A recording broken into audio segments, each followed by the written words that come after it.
Ignition sequence starts. 6, 5, 4, 3, 2, 1, 0. Liftoff. We have a liftoff.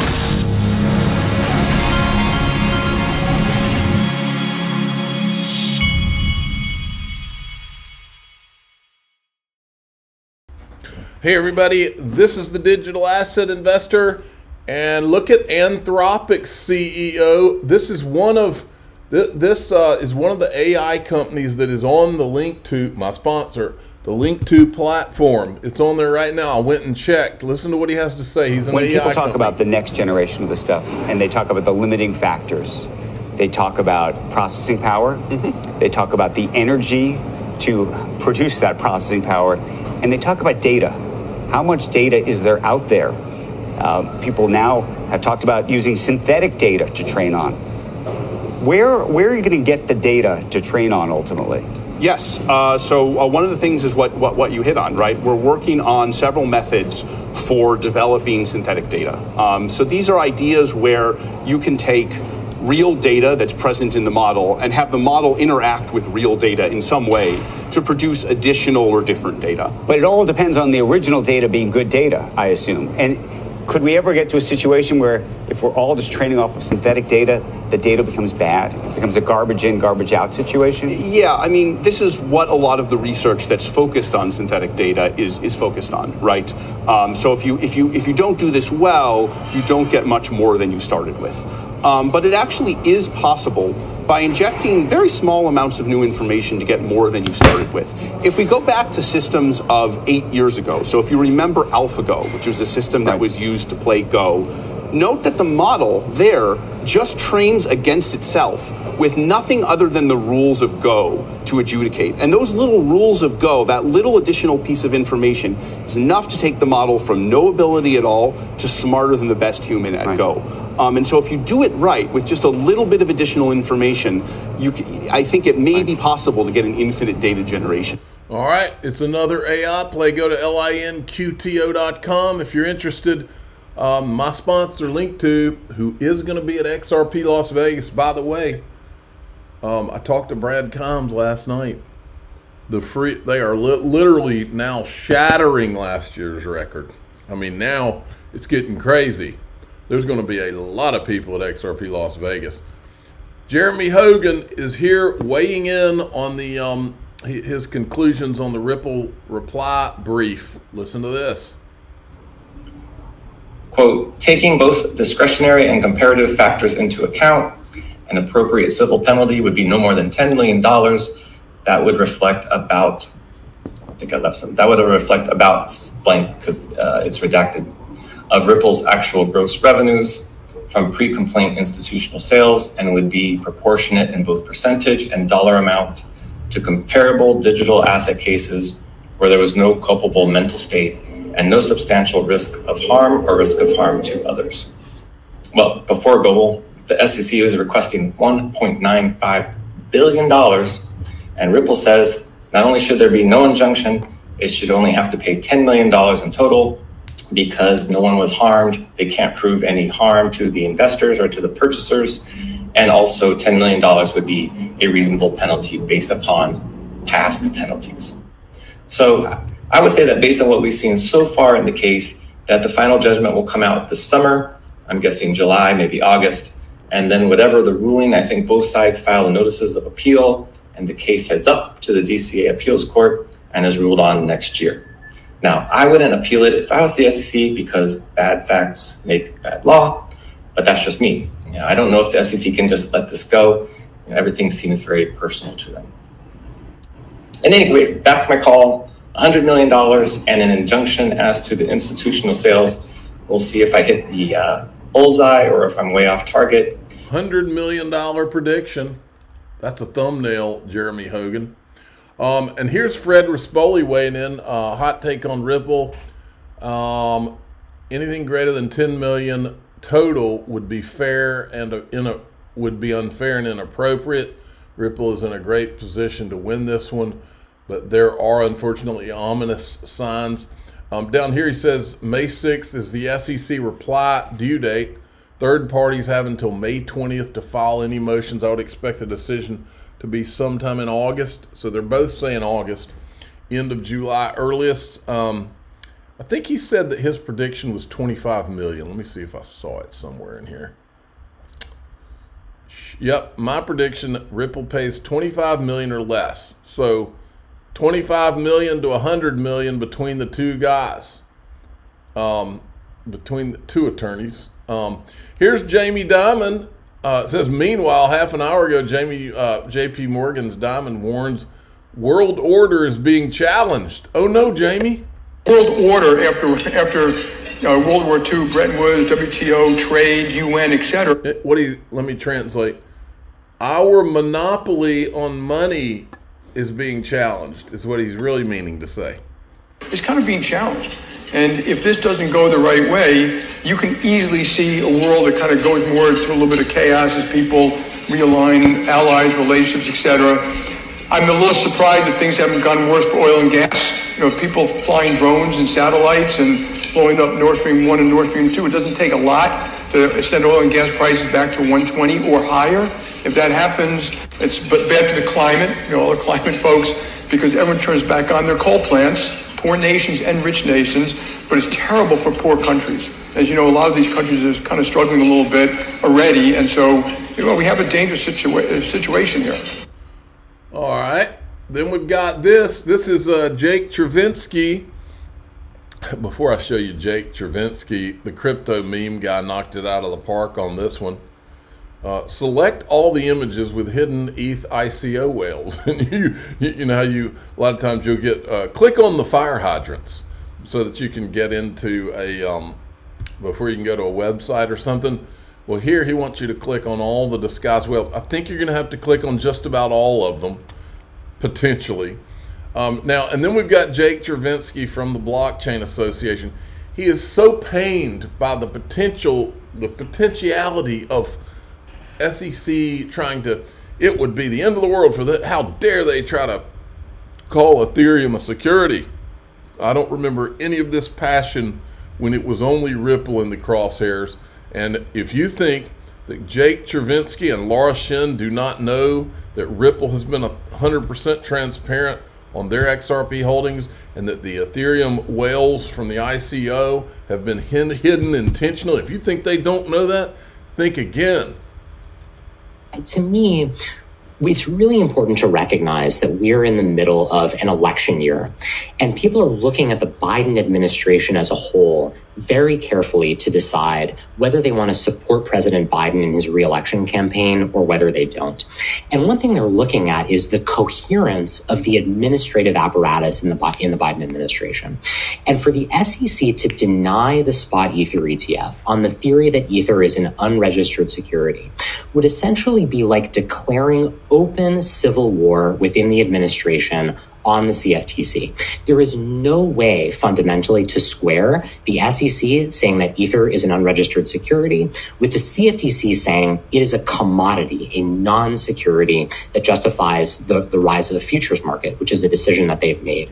And really importantly, Chair Benham at the CFTC has not backed down from his view that Ether is a commodity. You know, just recently, the CFTC in briefing in one of their enforcement actions once again said that Ether is a commodity.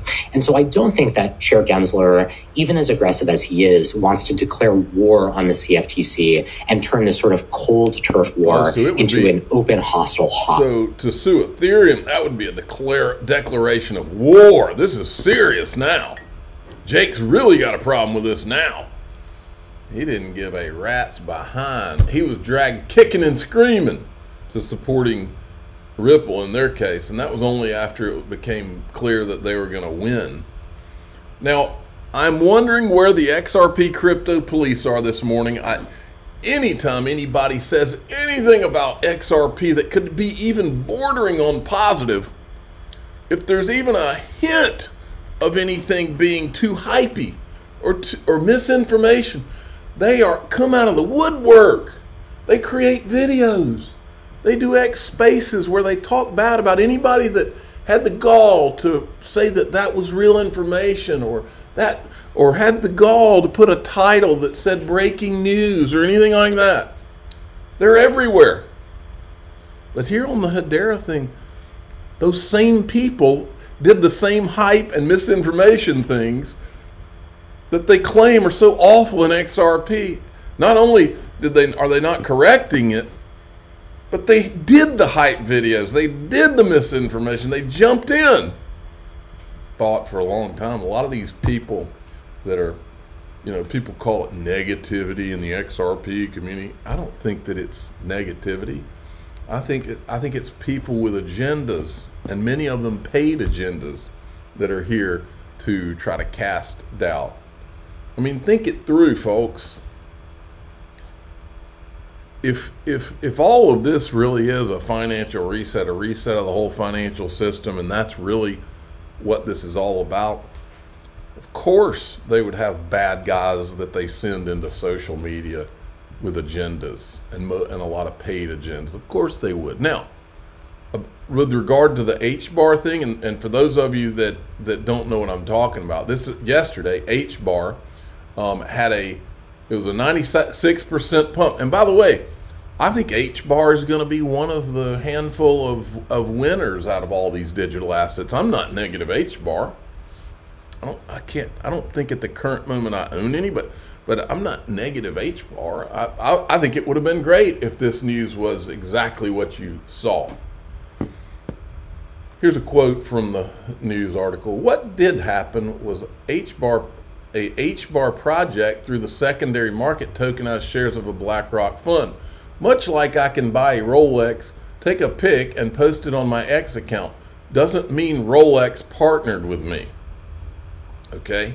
These are the exact same type of scenarios that the XRP crypto police come out of the woodwork on. They do these X spaces and they talk bad about people for hours on end because they are hype and speculation, right? Well, Baba Cugs, who is the official lightning rod of the Digital Asset Investor channel, said somebody give this guy an award. This guy is Christian Hasker. He is in charge of marketing for Hedera, I guess. Look right here. This is an article. Because he's saying, yeah, wait for BlackRock to sign off and include them. And yes, they know. On Tuesday, Hedera announced that BlackRock's ICS US Treasury Market Fund had been tokenized on the Hedera blockchain in collaboration with Archex. Hedera supporters on social media began claiming that BlackRock chose Hedera to tokenize its fund, although this wasn't the case.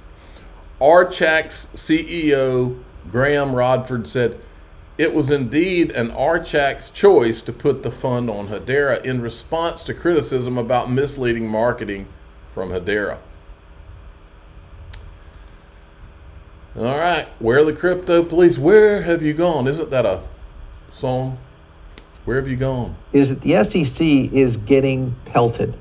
They're getting all sorts of lawsuits starting to move into them. One, of course, is Crypto Lobbyists, the Blockchain Association, and Crypto Freedom Alliance of Texas now, of course, are starting to broaden their approach on the SEC with a lawsuit. I'm going to go to a clip real quick that goes in a little bit deeper on Cody from the Chamber of Digital Commerce talking about this and why it's important. Listen in. They will bring in Gensler for an oversight hearing. This is the House Financial Services Committee. They're likely targeting sometime this spring or maybe early. You mean they're going to ask him really hard questions that he avoids answering? They might even send some letters before and after. Tom Emmer, Patrick McHenry, they could send letters. They could even say things like, today is a new day is coming. And then nothing will happen. Before the August recess. So there will be an opportunity to see Gensler have to answer questions on all of his regulatory activity as it relates to digital assets, enforcement actions. So just remember that when that happens, the likelihood is we're going to see some perfectly timed FUD again from Gensler. This is his script, the minute he goes in front of Congress, release the FUD, cause a lot of the crypto army to engage, get Senator Warren go out, make a press statement, all those kind of things. Those will happen right before. So get ready. Those kind of things will be coming down the pipeline. All right, I'm doing a tweet to a friend. One of my friends is a big USC football fan, and I just saw an article that Reggie Bush was going to get his Heisman Trophy, is going to be returned. And so I sent him a cheating does pay text. The reason I have that in my crawl at all is because my team, the Auburn Tigers, got robbed of being in the national championship against USC, and I think it was 2000. What was that? 2004? I can't remember. I think it was 2004. Cadillac Williams. Anyway, getting old. My memory does not act as it used to. Now, in DAIXRP.com, we're going to talk about the Federal Reserve Doomsday book, folks.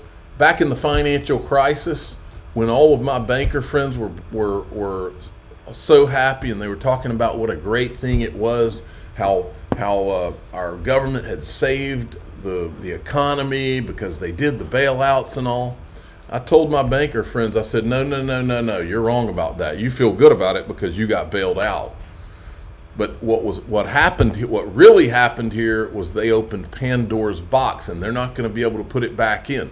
All they need is an emergency, and they'll probably create the emergency themselves. Think COVID.